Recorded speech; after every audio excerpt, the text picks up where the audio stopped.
in SEO, the only constant is change. So test often, learn quickly, make sure your brand is always one step ahead of the game, and make sure that people can find you when they're making a search.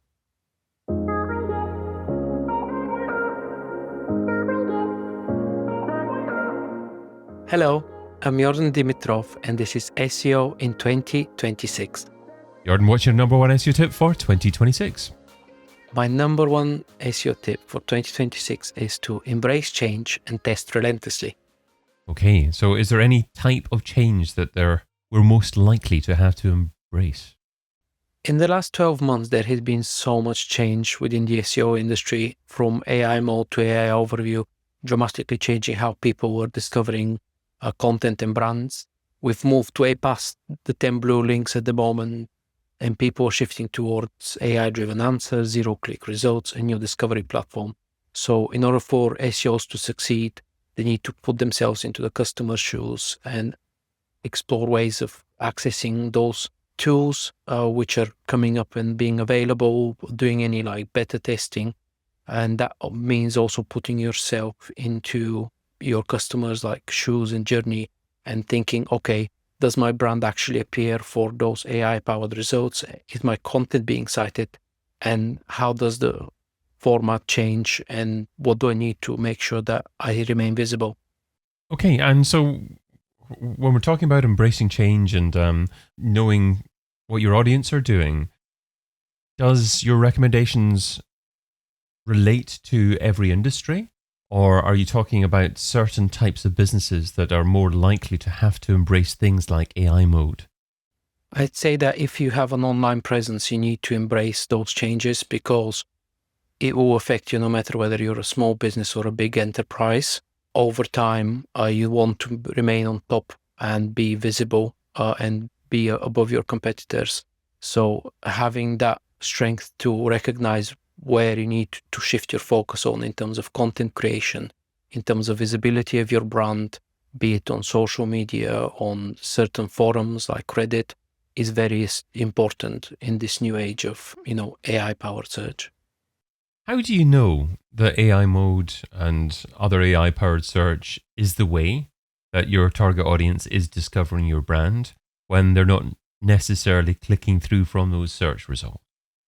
When it comes to that, it will be looking at tools which give us that visibility index. So there are multiple tools out there like Peak AI, Wake AI, and others, which give us that ability to see how many times we've been featured and what answers we're appearing for, as well as other platforms. So Google Search Console as well is including the number of impressions we're getting, but we don't have a clear breakdown as of yet based on the accurate information as of the moment we are recording this.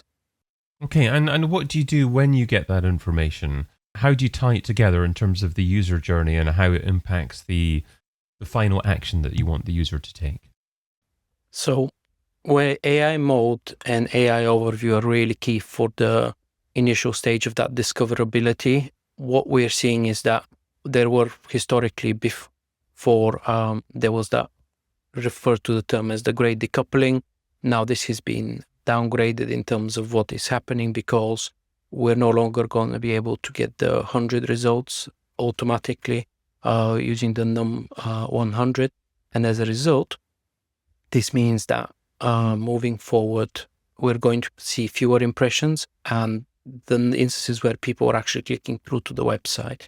It's what we're seeing happens next. So when visitors are actually coming to the site, they're converting better because they already have done their initial discovery, they've done their research, they found the key information that they're after through either AI overview or AI mode, and they're coming through to the website to actually make the final conversion or inquiry.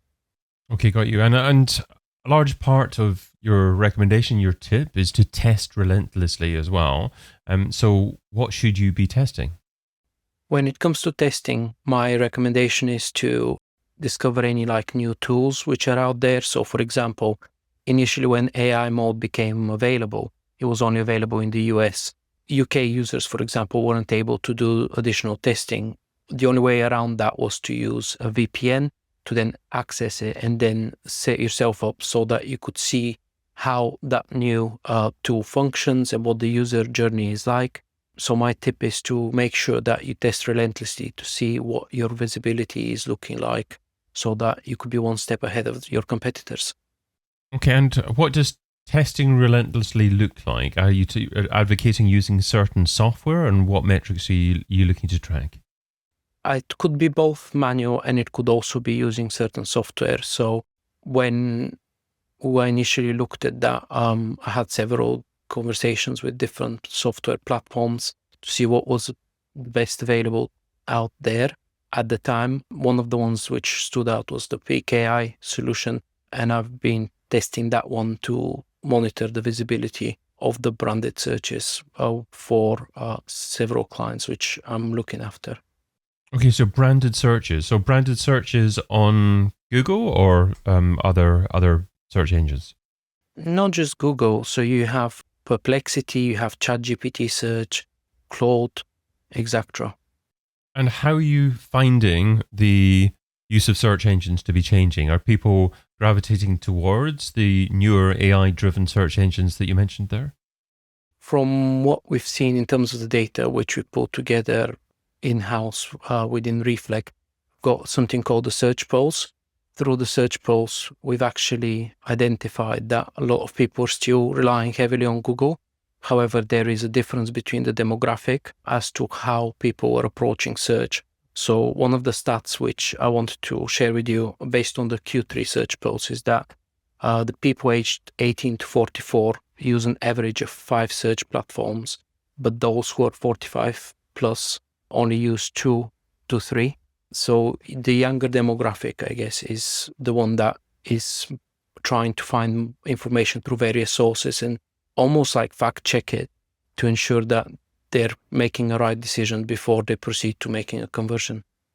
Okay. So it's likely in the research that you've done that the older demographic, you're saying 45 plus, will use less search engines and I guess maintain their use of more traditional search engines like Google. And then the younger generations use multiple search engines. Obviously, Google is moving towards AI mode as being the default. Potentially, yeah. Yeah, so I guess older generations are going to have to embrace AI mode no matter where they go. Yeah, I think that's again one thing which we don't know for certain as of today. And just to clarify, when it comes to older generation, I don't want anyone to come for me because I said 44 plus is old.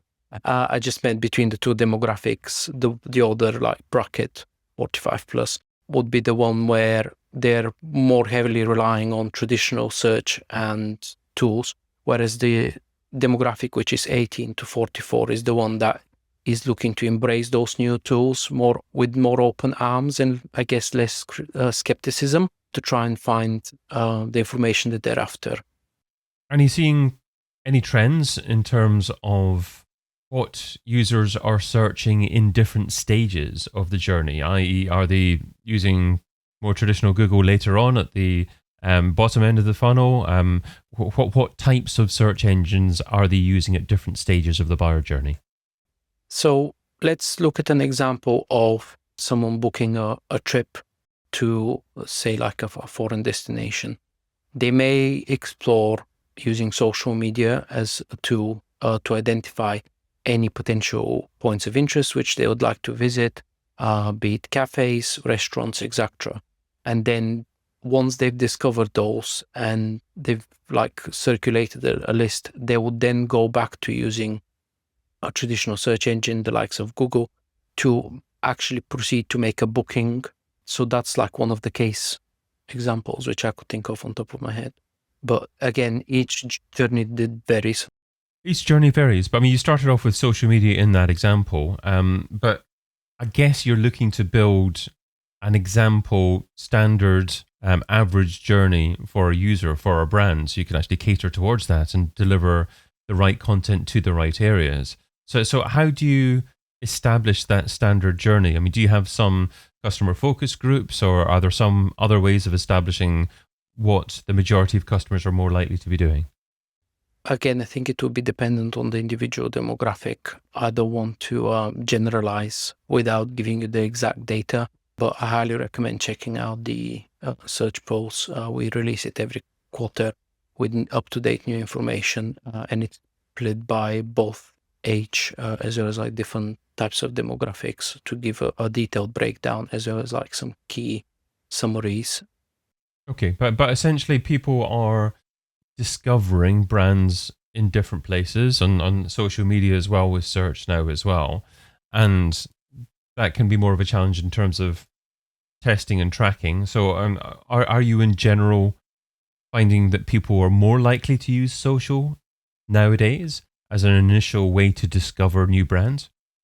Yeah, definitely, because people are, keen to understand what a particular brand's engagement is like with the audience, look at the bigger picture of what that brand stands for.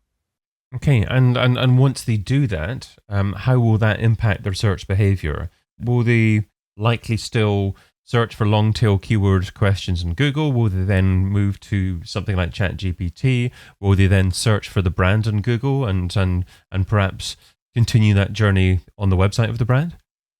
Yes, so when it comes to them being ready to like actually engage with the brand's website, that's where we're seeing that the actual conversion is better. So when people actually get through to the site, they're not often there for the informational queries like they were before. So there's less bounce back, and there's more instances where people are actually inquiring, filling in the forms, or making a purchase, depending on the type of website that we're looking at.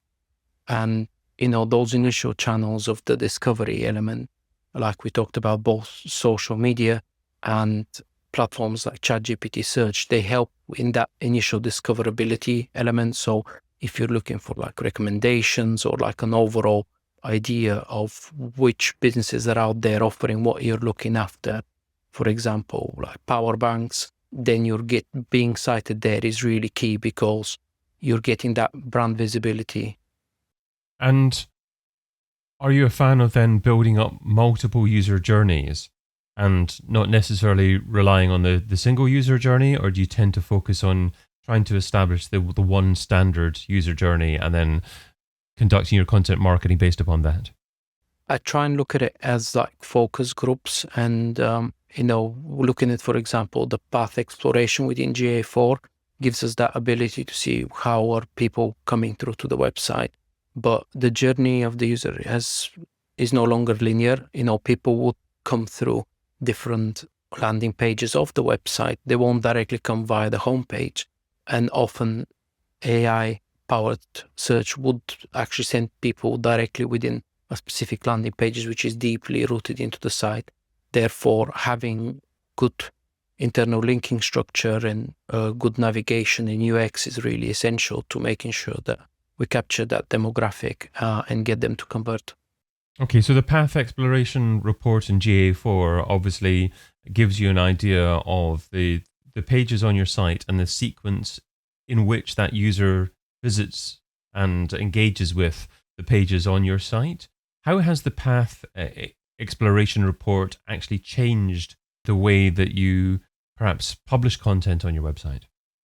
It's given us ideas about how to reduce that friction of like, okay, if there is particular information which is being sought after frequently, to make sure that that is being pushed forward or easily accessible, or that in the internal link is being added higher on the page so that the users could access it quicker and make that conversion. Yordan, what's the key takeaway from the tip you shared today? The key takeaway is in SEO, the only constant is change.